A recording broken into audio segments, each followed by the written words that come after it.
Hello.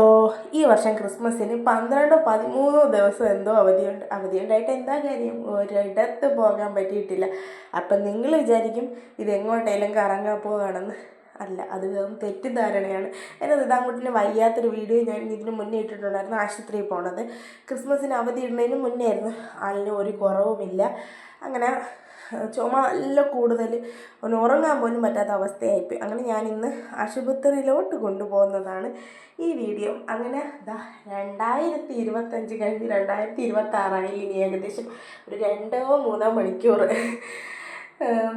ഒരു ഉദാഹരണം പറയുന്നത് എന്താണ്, 2026 വന്ന് വീടിനെ പുറത്ത് നിൽപ്പുണ്ട് വെയിറ്റ് ചെയ്ത്. നമ്മൾ ഇനിയിപ്പോൾ വിളിച്ച് വീട്ടിനകത്ത് കയറ്റിയാൽ മതി എന്നുള്ള അവസ്ഥ. പക്ഷെ വേറൊരു കാര്യമുണ്ട്, 2026 കാലം ഉറപ്പിച്ചെന്ന് നിൽക്കുമ്പോഴത്തേക്ക് 2027 ആവും. ഇപ്പം അങ്ങനെയാണല്ലോ വർഷങ്ങൾ പോകുന്നത്. അപ്പം നിങ്ങൾക്ക് എങ്ങനെ ഉണ്ടായിരുന്നു 2025?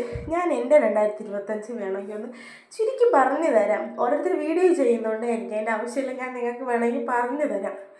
കുറച്ചധികം സങ്കടവും കുറച്ച് സന്തോഷവും കലർന്നൊരു വർഷമായിരുന്നു. കരച്ചിലും വിഷമവും, എനിക്ക് പറയാനില്ല വാക്കുകൾ. നല്ല ബുദ്ധിമുട്ടുള്ള വർഷമായിരുന്നു 2025 എന്നുള്ളത്. പിന്നെ എന്തെങ്കിലും സന്തോഷം ഉണ്ടായിട്ടുണ്ടോ എന്ന് ചോദിച്ചാൽ ഉണ്ടായിട്ടുണ്ട്. ഒന്ന്, എൻ്റെ അനിയൻ്റെ കല്യാണം. അത് ഞാൻ നല്ല ആഗ്രഹിച്ച പോലെയായിരുന്നു. നല്ല കല്യാണമായിട്ട് ചെയ്യാൻ പറ്റി. പിന്നെ 2, ഞാൻ യൂട്യൂബ് വീഡിയോ ഇട്ട് തുടങ്ങി.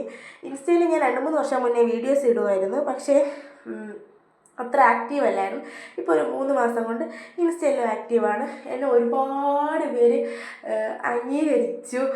വീഡിയോസ് കണ്ടിട്ട് പുറത്ത് വെച്ച് കണ്ട് സംസാരിക്കുന്നവരുണ്ട്. അതൊക്കെയാണ് ഞാൻ ഈ 2025 എന്തെങ്കിലും നേടിയിട്ടുണ്ടെങ്കിൽ അത് മാത്രമേ ഉള്ളൂ എന്നാണ് ഞാൻ വിശ്വസിക്കുന്നത്. നമ്മൾ എന്താ പറയുക, ഞാനൊരു മറ്റുള്ളവർ എന്ത് ചിന്തിക്കും അങ്ങനെയൊക്കെ പറഞ്ഞ് പേടിച്ചിരിക്കുകയായിരുന്നു. ഇപ്പം എനിക്ക് അങ്ങനത്തെ ഒരു ചിന്തയില്ല. പറയണവരെന്തോ പറയട്ടെ, നമ്മൾ ഒരു ദിവസം പട്ടിണി കിടന്നാൽ ഈ പറയണവരാരും നമുക്ക് പച്ച വെള്ളം മേടിച്ച് തരത്തില്ല. ഞാൻ പൊട്ടക്കണ്ടില്ല തവളയായിരുന്നു, എനിക്കത് പറയാൻ ഒരു മടിയില്ല. അവിടെ കിടന്ന് ചത്ത് പോവേണ്ട ഞാൻ ഇപ്പം ഏകദേശം ഒന്ന് പുറത്തോട്ട് ഇറങ്ങി പുറം ലോകമൊക്കെ ഒന്ന് കാണാൻ ശ്രമിക്കുന്നുണ്ട്. അതൊരു വിജയമാവട്ടെ എന്നും കൂടി ഞാൻ ആഗ്രഹിക്കുന്നുമുണ്ട്. പിന്നെ ഇതെൻ്റെ ഈ വർഷത്തെ അവസാനത്തെ ആശുപത്രി പോകുന്ന വീഡിയോ ആണ്. അടുത്ത വർഷം ഇങ്ങനെയൊന്നും ഉണ്ടാകരുത് എന്നുള്ള പടച്ചോനെ എന്നുള്ളൊരു പ്രാർത്ഥന മാത്രമേ ഉള്ളൂ. പിന്നെ ഇതെൻ്റെ ഈ വർഷത്തെ അവസാനത്തെ വീഡിയോയും കൂടെയാണ്. പടച്ചോനെ മിന്നിച്ചേക്കണേ എന്നൊരു പ്രാർത്ഥനയും കൂടിയിട്ടുണ്ട്. അപ്പം അത്രയേ ഉള്ളൂ. എന്തായാലും അഡ്വാൻസായിട്ട് എല്ലാവർക്കും ഒരു ഹാപ്പി ന്യൂ ഇയർ. എല്ലാവർക്കും 2026 അടിപൊളിയായിരിക്കട്ടെ, കൂട്ടത്തിൽ എനിക്കും. അപ്പം നമുക്കിനി അടുത്ത വർഷം കാണാം. വീഡിയോസ് ഇഷ്ടപ്പെട്ടാൽ ലൈക്ക് ചെയ്യുക. Tata bye bye, see U.